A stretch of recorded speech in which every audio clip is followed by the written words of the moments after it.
இன்றைக்கி வந்து action movie தான் போகுது, கொஞ்சம் செக்ஸு வேணும்னு நினைக்கிறாங்க, கொஞ்சம் ஃபைட்ஸு, இந்த மாதிரி த்ரில்லரு.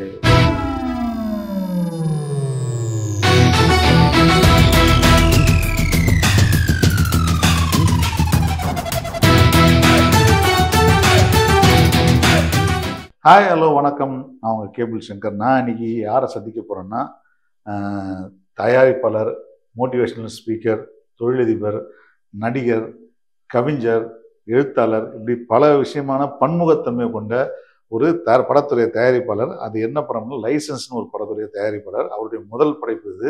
ஸோ அவரை தான் நம்ம சந்திக்க போகிறோம். வணக்கம் சார். வணக்கம் சார். வணக்கம் சார். சார், உங்களுக்கு வந்து பார்த்தீங்கன்னா உங்களுக்கு வந்து ஒரு ஒரு பயங்கரமான மெஜஸ்டிக் லுக்கில் இருக்கீங்க. எது உங்களை சினிமா கொண்டு வந்துச்சு? இந்த லுக்கு என்னை கொண்டு வரல சார். ஆக்சுவலாக என் மனசுக்குள்ள ஒரு லுக்கு, என்னை பற்றின ஒரு லுக்கு இருக்குது. அதாவது தோன்றில் புகழோடு தோன்றுக, அந்த மாதிரி அந்த குரல் வாசகத்தை, அந்த மாதிரி ஏதாவது ஒரு துறையில் நம்ம வந்து நம்மளுடைய கனவுகளையும் நம்மளுடைய கலை ஞானத்தையும் பதிவு செய்யணும் அப்படின்னு ஆசை எனக்கு இருக்குது. அதுக்கு காரணம் வந்து என்னுடைய தந்தை தான். அவர் சினிமா துறையில் இருந்ததுனால அந்த துறையை பற்றி அடிக்கடி எங்களோட பேசி பேசி அந்த துறையின் மீது ஒரு காதல் எனக்கு சின்ன வயசுலேயே பதிவாயிடுச்சு. ஓகே. ஸோ சினிமா பேசிட்டு இருந்தாங்க. ஆமாம் ஆமாம். அதனால அந்த துறையின் மீது எனக்கு ஒரு நாட்டம் இருந்துகிட்டே இருந்துச்சு. I was waiting for the opportunity.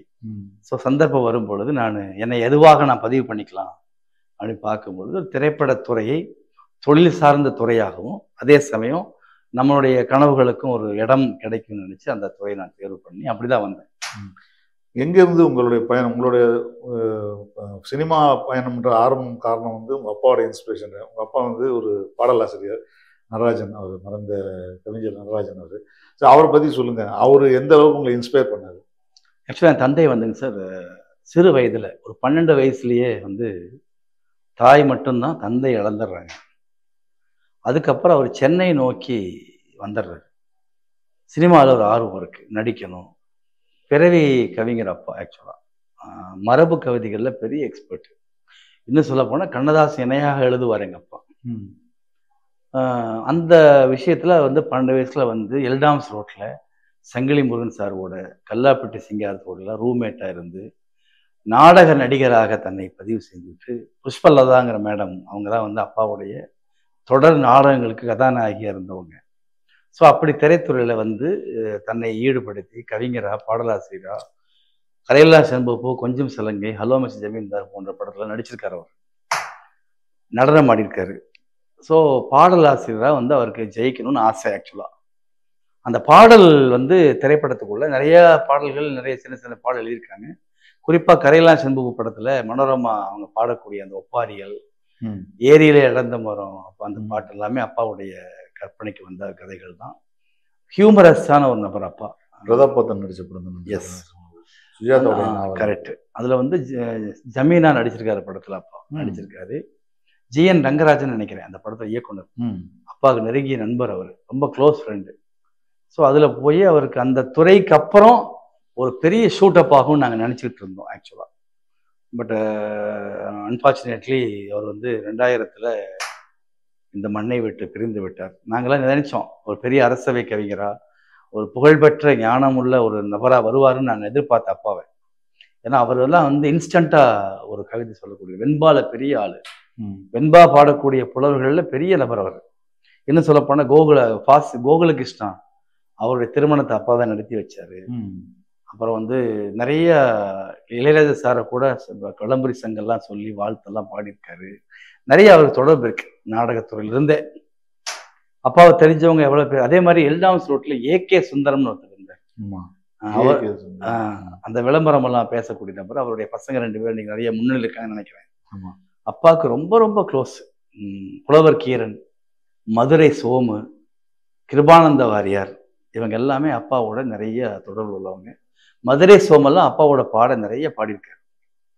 நிறைய பாடல் குறிப்பிட்டு சொல்லக்கூடிய பாடல்கள் இருக்கு. பிள்ளையோ பிள்ளையப்பா, முருகன் என்ற பிள்ளையப்பா, பேரின்ப பிள்ளையப்பான்னு பாட்டு, அப்பா முருகனை பத்தின பாட்டு. அந்த பாட்டெல்லாம் மதுரை சோமு பல ராகங்களில் பாடியிருக்காரு.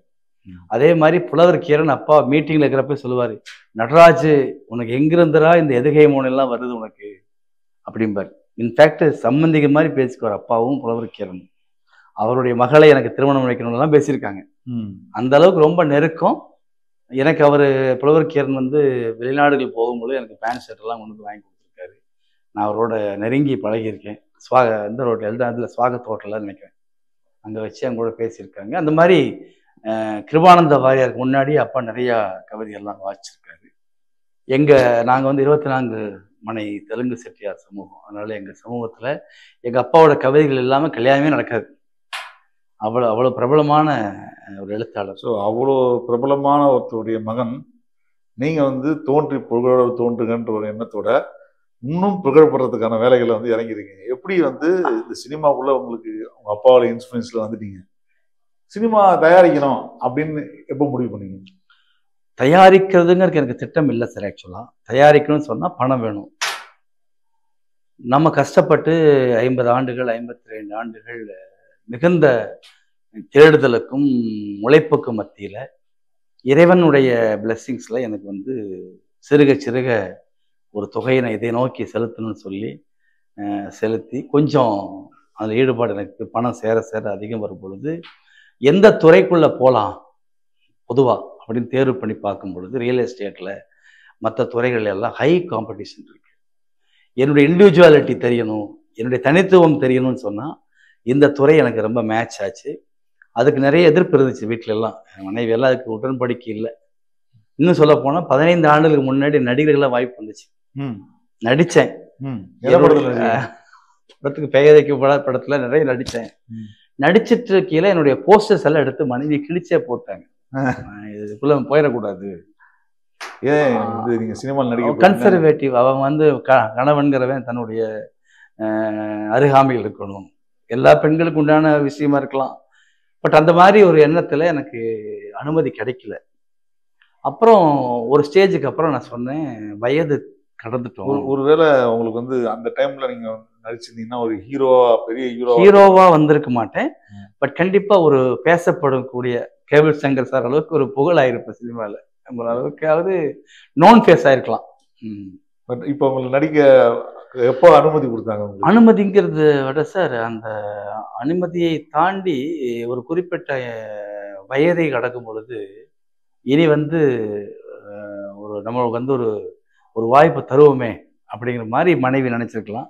என்னை பொறுத்த வரைக்கும் மனைவிகள் எல்லாம் வந்து கணவன்களை ஒரு குழந்தையாக தான் பார்க்கணும்னு நான் நினைக்கிறேன். ஏன்னா எனக்கு வந்து என்ன காரணம்னா, தன்னை சுற்றியே 25 வருஷம் 27 வருஷம் வாழ்ந்த கணவனு தனக்குன்னு ஒரு தேவைகளையும் ஒரு கற்பனைகளையும் அவர் நனவாக்கணுங்கிறதுக்கு ஒரு அங்கீகாரப்படுத்தணும் என்னுடைய வேண்டுதல். அப்படி சொன்னேன். ஒரு நாள் உட்காந்து பேசினதுக்கு அப்புறம் சரி நீங்கள் பண்ணுங்கன்றாங்க. அப்புறம் அப்போ கூட நடிக்கிறேன்னு சொல்லல. அந்த படம் லைசன்ஸ் படம் எடுக்க வந்ததுக்கப்புறம் ஒரு கேரக்டரில் நடிக்க வச்சாங்க. அப்புறம் அதில் நடிச்சிருக்கேன்னு வைங்களேன். படம் ப்ரொடக்ஷன் முடிவு பண்ணிட்டீங்க. நீங்கள் எத்தனை கதை கேட்டிருப்பீங்க? கதை வந்து சார் 15 பேர்கிட்ட கதை கேட்டேன். இந்த கதை வந்து ஏன் கேட்ச் ஆச்சுன்னா, என்னை பொறுத்த வரைக்கும் ஒரு மெசேஜோட ஒரு படம் பண்ணணும். அந்த மெசேஜ் வந்து சமுதாயத்தில் போய் ரீச் ஆகும் பொழுது பரவாயில்ல, இது வந்து நாட்டுக்கும் பலன் வீட்டுக்கும் பயன்கிற மாதிரி இருக்கணும் அப்படிங்கிற எண்ணத்துல இந்த கதையை நான் ஓகே சொன்னேன். ஆக்சுவலா இந்த கதையை ஓகே பண்ணிட்டீங்க. இப்போ இயக்குனர் வந்து உங்ககிட்ட கதை சொல்லிட்டாரு, எல்லாம் ஓகே. உங்களுக்கு வந்து தயாரிப்புல முன் அனுபவம்ன்றது கிடையாது. இது வந்து ஃபர்ஸ்ட் எக்ஸ்பீரியன்ஸ் தான் உங்களுக்கு.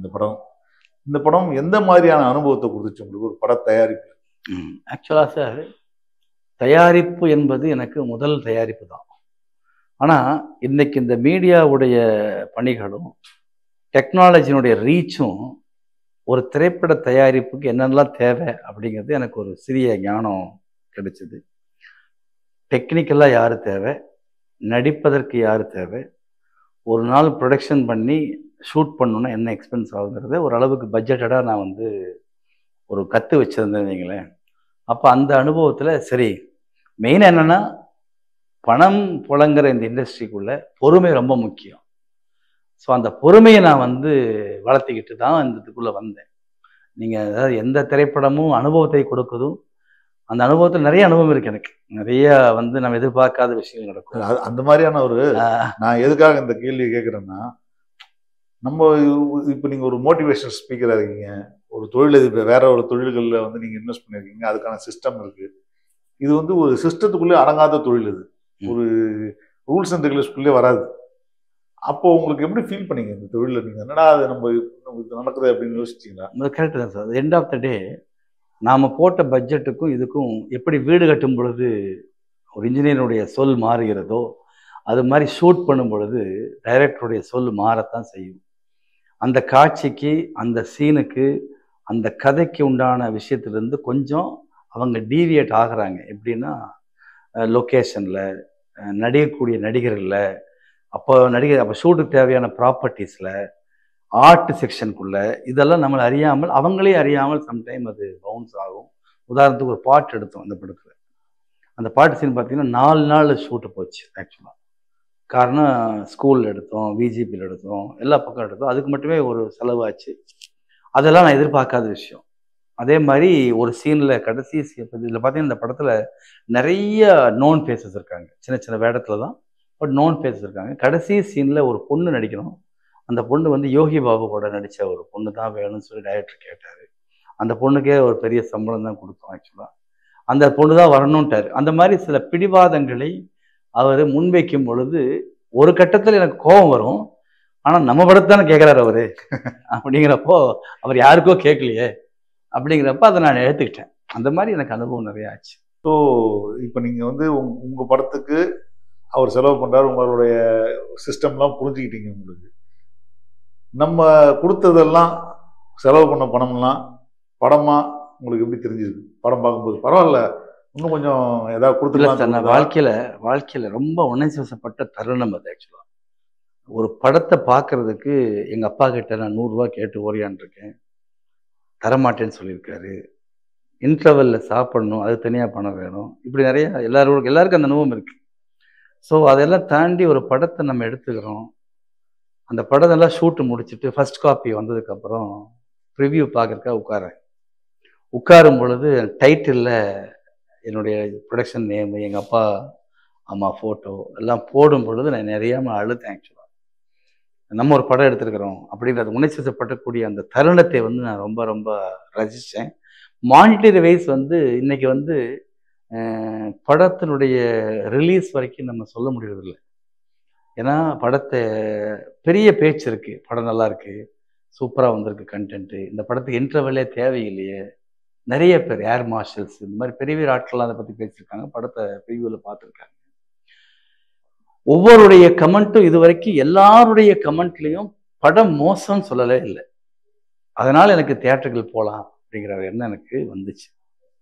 அப்புறம் உங்களை மாதிரி நீங்களே சொன்னீங்க என்கிட்ட, இந்த மாதிரி படத்தை ரிலீஸ் பண்ணினா தான் நமக்கு இன்றைக்கி இண்டஸ்ட்ரிக்குள்ளே பேனர் நிற்கும், உங்கள் படத்துக்கு ஓடிடியினுடைய செலெக்ஷன்ஸ் நடக்கும் அப்படின்னு சில போயிருக்கோம். ஓரளவுக்கு என்கொயரிஸ் இருக்குது, படத்துக்கு ஓடிடி பிளாட்ஃபார்மில் இருக்குது. அப்புறம் முதல் அனுபவங்கிறப்ப நீங்கள் வந்து என்ன நடக்குது, என்ன நிற்குதுன்னு நம்ம அப்புறம் தான் பார்க்கணும் சார். நீங்கள் வந்து இந்த சினிமா எடுத்த அனுபவம்லாம் பார்த்துட்டீங்க, உங்கள் படத்தை நீங்கள் தேட்டரில் பார்த்துட்டீங்க. இந்த படத்தை வந்து நிறைய பேருக்கு வந்து உங்களுடைய நண்பர்கள், சினிமா நண்பர்கள் எல்லாத்தையும் போட்டு காட்டுனீங்க. எவ்வளோ சின்ன படம் பார்த்துட்டு போது தியேட்டர்லேயே வந்து கூட பார்க்காம நிறைய பேர் இருக்காங்க இல்லையா? இப்போ உங்கள் படத்தை வந்து நீங்கள் ஷோ போட்டு காட்டும் போது என்ன மாதிரி ஃபீட்பேக் கிடைச்சிது? அது ரொம்ப அருமையான விஷயம் சார் நீங்கள் கேட்ட கேள்வி. ஒரு 5000 ஆடியன்ஸ் பார்த்ததை ஒரு 50 ஆடியன்ஸ் மூலியமாக நான் கேட்டேன். இன்றைக்கி வந்து ஆக்ஷன் மூவி தான் போகுது, கொஞ்சம் செக்ஸு வேணும்னு நினைக்கிறாங்க, கொஞ்சம் ஃபைட்ஸு, இந்த மாதிரி த்ரில்லரு, இந்த மாதிரி படங்களுக்கு மத்தியில் ஒரு டாடாங்கிற ஒரு படம் வந்து வெற்றி பெற்றதை நான் பார்த்தேன். இப்போ கூட இருக்கப்பட்ட ஒரு படம், ஃபேமிலி சென்டிமெண்ட் படம். இது மாதிரி ஒரு டிஃப்ரெண்ட்டான சப்ஜெக்டை பொதுமக்கள் லைக் பண்ணுவாங்கன்னு என்னுடைய நம்பிக்கை இருக்குது. அந்த நம்பிக்கை உண்மையாக்குனது எதுன்னு சொன்னால், நான் சொன்ன 50 பேர் பார்த்த விஷயம்தான். ரொம்ப லைக் பண்ணாங்க, ரொம்ப அமேசிங்காக ஃபீல் பண்ணாங்க. இன்னும் சொல்ல போனால் டிஸ்ட்ரிபியூட்டராக வந்தவங்க அழுதான் தியேட்டரில். எனக்கு ரொம்ப ஆச்சரியம் அது. நான் சைனிக் ஸ்கூலில் படித்தேன் அமராவதியில். அந்த பள்ளிக்கூடத்துலேருந்து என்னுடைய ரிட்டையர்டு ஏர் மார்ஷல் நிறைய சீனியர்ஸ் எல்லாம் வந்திருந்தாங்க. அவங்க கேட்டாங்க, why Jeeva you need an interval for this movie, why don't you prolong without இன்டர்வல்னு கேட்டாங்க. அப்படி அவங்கள அந்த சீட்டில் கட்டி போட்டுருச்சு. அந்த மாதிரி எனக்கு கமெண்ட்ஸ் எல்லாம் வந்ததுக்கப்புறம் எனக்கு ஒரு ஹாப்பினஸ், ஒரு ரிலீஸ் ஆகி நான் பல லட்சம் பல கோடி சம்பாதிச்ச உணர்வை எனக்கு அந்த கமெண்ட்ஸ் கொடுத்துருச்சு. இந்த கமெண்ட்ஸ் இவ்வளோ பாசிட்டிவாக வந்துருக்குது. இப்போ ஒரு சின்ன படத்துக்கான உங்க படம் ஒரு சின்ன படம். என்னதான் அவங்க வந்து பிரபல பாடகியாக இருந்தாலும் அவங்க முதல் முறையாக வந்து கதாநாயகியாக நடிக்கிறாங்க. கதையின் நாயகியா, கதாநாயகின்னு சொல்ல முடியாது, கதையின் நாயகியாக நடிக்கிறாங்க. அவங்க வந்து எப்படி கேஸ்ட் பண்ணீங்க இந்த இடத்துல? வந்து டேரக்டர் உங்ககிட்ட சொல்லியிருப்பாரு இந்த மாதிரி தான் வேணும்னு, அவங்க தான் வேணும்னு சொன்னாரா இல்லை வேற ஆப்ஷன்லாம் பார்த்தீங்க? இல்லை இல்லை, அவர் வந்து ஆக்சுவலாக நீங்கள் சொன்ன மாதிரி சின்ன படம். இந்த படத்துக்கு ஒரு நாயகி தேவை. அந்த நாயகியை வந்து த்ரிஷா மேடத்து அளவுக்கு நட்சத்திரத்தை உட்கார வச்சிட முடியாது. நயன்தாரா மாதிரி ஒரு super star, lady super star உட்கார வச்சிட முடியாது. ஏன்னா நம்ம இன்னும் அதில் சூப்பர் ஆகலை. அப்படிங்கிறப்போ மக்களுக்கெல்லாம் தெரிஞ்சிருக்கணும். அதே சமயம் இந்த கதைக்கு மேட்ச் ஆகணும்னு பார்க்குறப்போ நம்ம பக்கத்து வீட்டு பொண்ணை பார்த்த மாதிரி ராஜலட்சுமி மேடத்தை, நம்ம கூட பிறந்த ஒரு சகோதரியை பார்க்குற மாதிரி தான் அவங்க முகம், ஹோம்லியாக இருக்காங்க. இதை சொன்னதையுமே நான் ஓகே சொன்னேன். நான் கேட்ட ஒரே கேள்வி, நடிக்க தெரியுமா அவங்களுக்கு? ஏன்னா நடிக்க தெரியாட்டி படம் பண்ண முடியாது. இல்லை இயற்கையாகவே அவங்ககிட்ட நடிப்பு ஆற்றல் இருக்குது. ஏன்னா மேடையில் ஆடி பாடி தான் அவங்க பாடுறாங்க. ஒரு கலைஞன் தான், அதனால் நடிச்சிருவாங்கன்னு ஃபீல் இருந்துச்சு. அதே மாதிரி நடித்தாங்க, நல்லா பண்ணியிருக்காங்க. இப்போ இந்த படம் எடுத்துட்டீங்க, பாராட்டு பெற்றீங்க, கரெக்டாக முன்ன பின்ன இருக்கிற பிரச்சனைகள்லாம் சந்திச்சிட்டீங்க. இந்த படத்தை ரிலீஸ் பண்ணோம் அப்படின்னு வரும்போது என்ன மாதிரியான ப்ரெஷர் உருவாகுது உங்களுக்கு? வந்து சினிமா இதுக்கு முன்னாடி நீங்கள் கேள்விப்பட்டதுக்கும் இப்போ நிஜத்துக்கும் எவ்வளோ வித்தியாசமாக இருக்குது? இல்லை உண்மைதான் சார். ஆக்சுவலாக என் வீட்டு குழந்தை, என் பையன் எனக்கு பெருசு தான். என்னுடைய தயாரிப்பு எனக்கு பெருசு தான். இந்த தயாரிப்பை எனக்கு என்னைக்கு அங்கீகாரம் கிடைக்கும்னா கமர்ஷியலாக அது மாறும் பொழுது தான். அப்போது அது எதுக்கு அந்த தேடுதல் அப்படின்னா, உதாரணத்துக்கு ஒரு படம் எடுக்கிறோம், இந்த படத்தை நான் பிரபலப்படுத்திட்டேன், இந்த இண்டஸ்ட்ரிக்குள்ளே நான் வந்துட்டேன் அப்படிங்கிறதோடு எனக்கு இல்லை. இன்னும் இந்த இண்டஸ்ட்ரிக்குள்ளே கால் ஊன்றி வேர் ஊன்றி செடியாகி மரமாகி ஒரு கனி வர வரைக்கும் நான் பண்ணணும்னு ஆசை எனக்கு இருக்கு. அப்போது இந்த படத்துக்கு ஒரு கமர்ஷியலாக ஒரு வர்றதுக்காக ஒரு பெரிய தடுமாற்றம் தான். ஆக்சுவலாக எப்படின்னா, இந்த பூனைக்கு யார் மணி கட்டுறதுங்கிறது ரொம்ப முக்கியம். இந்த படத்துக்கு நிறைய என்கொயரிஸ் இப்போ வந்திருக்குது. ஆக்சுவலாக இப்போ நாங்கள் ஆரம்பிச்சிட்டோம், நிறைய ஓடிடியில் கேட்குறாங்க. தேட்ரிக்கெல்லாம் போனதுக்கப்புறம் நல்ல விலைக்கு போகுங்கிற மாதிரி நான் ஃபீல் பண்ணுறோம். இப்போ கொஞ்ச நாள் முன்னாடி வந்து விஷால் வந்து ஒரு விஷயம் சொன்னார், 2 கோடிக்குள்ளே படம் பண்ணுவாங்க, 2 கோடி 3 கோடிலாம் படம் பண்ண வராதிங்க, ஒரு 2 வருஷத்துக்கு படம் பண்ணாதீங்க, பணத்தை பத்திரமா வச்சிங்க அப்படின்னு சொன்னார். அதற்கு வந்து திரையுலகத்துலேருந்து நிறைய எதிர்ப்புகளும் வந்துச்சு. என்னை போல ஒருத்தர் வந்து அவர் சொன்னோட பர்செப்ஷன் என்ன இருக்குது, என்ன மாதிரி பிஸ்னஸ் இருக்குன்னு நம்ம ஓப்பனாக சொன்ன பேசி வீடியோலாம் கூட போட்டிருக்கேன் நான். ஸோ உங்களுக்கு இப்போது விஷால் சொன்னது கரெக்டாக தப்பான்னு தோணுதா? இல்லை எனக்கு சார், ஒரு நடிகர், ஒரு தயாரிப்பாளர், ஒரு உச்ச நட்சத்திரம் தான் அவர் விஷால். அவர் கோணத்தில் சொல்லும் பொழுது ஒரு தயாரிப்பாளராக நான் வந்து அதை கேட்டுக்கிறேன். ஆனால் இனிமேல் படம் பண்ணணும்னு நினச்சி வர்றாங்க பாருங்க, அவருக்கு வந்து இவருடைய பேச்சை பிடிக்காது. காரணம், பொதுவாகவே ஆசையை நனவாக்கணும்னு நினைக்கிற ஒரு நபரை நீ வேண்டான்னு சொன்னால் அவன் எதிரியாகத்தான் பார்ப்பாங்க. பட் என்ன மாதிரி ஒரு சின்ன படத்தை எடுத்து பார்த்தவங்களுக்கு விஷால் சொன்ன விஷயம் கரெக்டு தான். ஸோ அவருடைய ஸ்டேட்மெண்ட் வந்து தவறு கிடையாது. அவர் வந்து சொன்னது அட்வைஸ். ஆமாம், ஏற்கனவே எடுத்த சிறிய பட தயாரிப்பாளரை நீங்க விசாரிச்சு பாருங்கன்னு ஒரு வார்த்தை கூட சேர்த்து இருந்தாருன்னா இன்னைக்கு விஷாலுக்கு ஒரு பெரிய வெயிட் இருந்திருக்கும். ஆமா, அவர் அதை சொல்லல. அவர் என்ன சொல்லிட்டாரு, ஏதோ புதுசா யாரும் வந்துடக்கூடாது, வாரம் 7 படம் 8 படம் ரிலீஸ் ஆகுது. இன்னைக்கு இந்த 7 படத்துல 6 படம் புது படம் தான், புது இயக்குனர், புது தயாரிப்பாளர். இண்டஸ்ட்ரிக்கு ஒரு வளர்ச்சி இருக்கு, ஆனா தயாரிப்பாளருக்கு அதுல மகிழ்ச்சி இருக்காங்கிறது இல்லைங்கிறது அவருடைய வாதம்.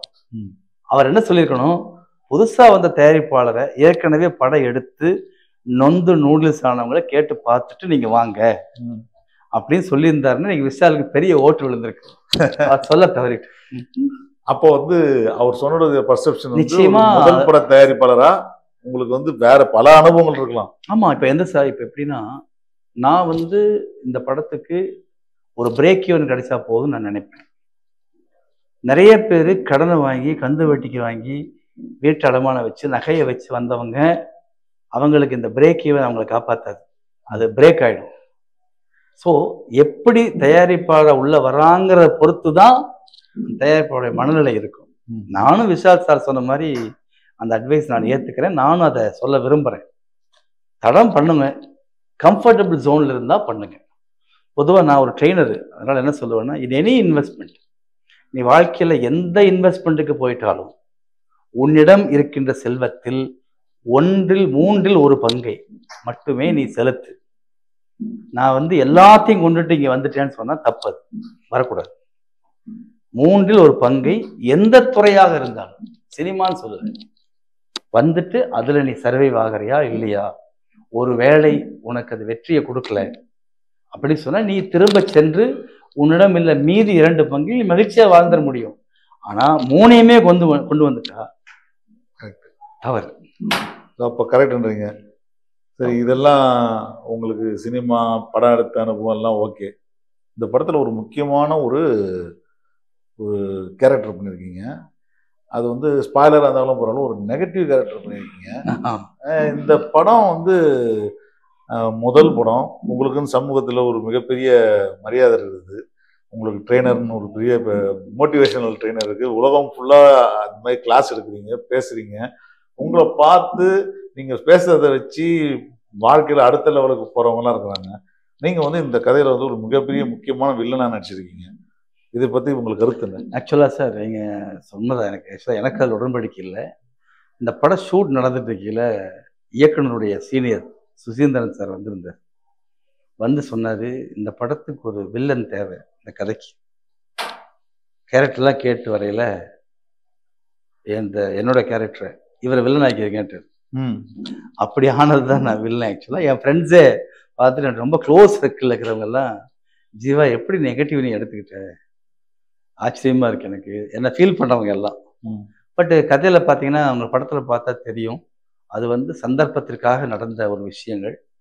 அதனால அது எனக்கு பண்ணலை. பட் தொடர்ந்து எனக்கு நடிப்பு மேலே ஒரு ஆசை இருக்கு சார். உங்களோட முதல் நாள் நடிப்பு அனுபவம் எப்படி இருந்துச்சு?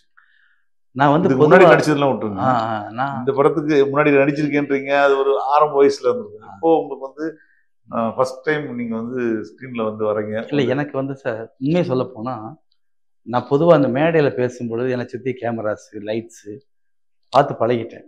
ஆடியன்ஸு நிறைய சந்திச்சதுனால எனக்கு இது புதுசாக தெரியல. அதில் டைலாக்ஸ் அதிகம் உள்ள நடிப்புதில் அழுது கட்டி பிடிச்சி கதறி அந்த மாதிரி ஆக்டிங் ஸ்கோப்பு பெருசாக இல்லை. பட் இருந்தாலும் டைலாக் டெலிவரிஸு மற்றதெல்லாம் இருந்ததுனால பழகி போனதுனால ஈஸியாக இருந்துச்சு. இல்லை சார், எனக்கு வந்து உங்கள் கேரக்டரை பொறுத்து நான் படம் பார்த்துட்டுன்றதுனால உங்களுக்கு சொல்கிறேன். உங்களை அக்னாலேஜ் பண்ணதுக்காக இல்லை, ஸ்க்ரீன் ப்ரெசன்ஸ் வந்து இந்த கேரக்டருக்கு ரொம்ப அற்புதமாக உங்களுக்கு சூட் ஆச்சு. தேங்க்யூ. எதிர்காலத்தில் வந்து உங்களுக்கு ஒரு பணக்கார அப்பா, பணக்கார வில்லன், ஹீரோயின் அப்பா, இந்த மாதிரி கொஞ்சம் மெஜஸ்டிக்கான ஆட்களுக்கு வந்து ஒரு ஆட்கள் தேவை இருக்கு இன்னைக்கு இண்டஸ்ட்ரியில. ஸோ அதில் வந்து நீங்க சோபிக்கிறதுக்கான எல்லா விஷயம் கண்டிப்பா நீங்க ரெக்கமெண்ட் பண்ணா கண்டிப்பா. ஏன்னா நான் பார்த்த வரைக்கும் உங்களோட ஸ்கிரீன் பிரசன்ஸ் வந்து இட்ஸ் வெரி குட். படம் பார்க்கும்போது இந்த நடிப்பு அனுபவம் எல்லாம் ஆயிடுச்சு. இப்போ படம் வந்து ரிலீஸ் ஆக போகுது. ஸோ உங்களோட எக்ஸ்பெக்டேஷன் எப்படி இருக்கு? நவம்பர் 3 படம் ரிலீஸ் ஆகும். ஆமாம் சார், ரொம்ப ஆர்வமா இருக்கு. எங்களை பொறுத்த வரைக்கும் எனக்கு இது வந்து சினிமாவில் தலை தீபாவளி என்னை பொறுத்த வரைக்கும். ஏன்னா அடுத்த 9 நாட்கள்ல தீபாவளி வருது. பட் எனக்கு வந்து சினிமா உலகத்தில் தலை தீபாவளி மாதிரி தான் ரொம்ப ஆர்வமாக இருக்கேன். அதாவது இது வரைக்கும் ஒரு கூண்டுக்குள்ளே இருந்த பெட்டி உலகத்துக்குள்ளே போகுது, திரையரங்குகளை பார்க்க போகிறாங்க. நம்மளும் இனி ஒரு நடிகராக வெளியே தெரிய போகிறோம். அப்புறம் ஆர்வமாக தான் இருக்கேன். ஸோ உங்களுடைய எல்லா முயற்சிகளும் சார், உங்களுடைய எல்லா இத்தனை வருஷத்தில் உங்களோட வயசில் உங்கள் அனுபவத்தில் நீங்கள் எல்லாத்தையுமே வெற்றிகரமாக முடிச்சுட்டு வந்துருக்கீங்க. ஸோ இந்த படமும் உங்களுடைய எல்லா ஸ்ட்ரகிள்ஸ் எல்லாம் தாண்டி, ஒரு ஸ்ட்ரகிள்ஸ்ன்னு கூட சொல்ல மாட்டேன் நான், ஒரு எக்ஸ்பீரியன்ஸ் தான். உங்களுடைய அனுபவத்துக்கு இது ஒரு எக்ஸ்பீரியன்ஸ். இந்த எக்ஸ்பீரியன்ஸை வந்து ஒரு பாசிட்டிவாக மாற்றி ஒரு மிகப்பெரிய வெற்றி படமாக மாறுறதுக்கான என்னோட வாழ்த்துக்கள். ரொம்ப சந்தோஷம். அதே மாதிரி கேபிள் சங்கர், நீங்கள் சின்ன மனிதர் இல்லை, பெரிய எழுத்தாளர், நீங்கள் பெரிய திரை விமர்சகர், நிறைய யூடியூபரை கையில் வச்சுருக்கீங்க, சொந்தமாக ஓடிடி வச்சுருக்கீங்க. உங்ககிட்ட நான் ஒரு பேட்டி கொடுத்து ரொம்ப சந்தோஷப்படுறேன். நீங்கள் வந்து என்னை பேட்டி எடுத்து ரொம்ப மகிழ்ச்சி. உங்கள் வாழ்த்துக்கு ரொம்ப நன்றி. தேங்க்யூ. நான் வந்து நிஜமா படம் பார்த்ததுனால எனக்கு வந்து தைரியமா வாழ்த்து சொல்றேன். நான் என்னை பத்தி உங்களுக்கு தெரியும், நான் நேரடியா பேசுறேன் எல்லாத்தையுமே. ஸோ அதனால வந்து நான் படம் பார்த்ததுனால நிச்சயமா அதுக்கான வாய்ப்புகள் எல்லாமே இருக்குது. நிச்சயமா எல்லாம் கடவுள் கிருபையில வந்து எல்லாம் நல்லபடியா கூடி வந்து வெற்றி பெற வாழ்த்துக்கள் சார். ரொம்ப சந்தோஷம் sir. Thank you so much sir. Thank you sir.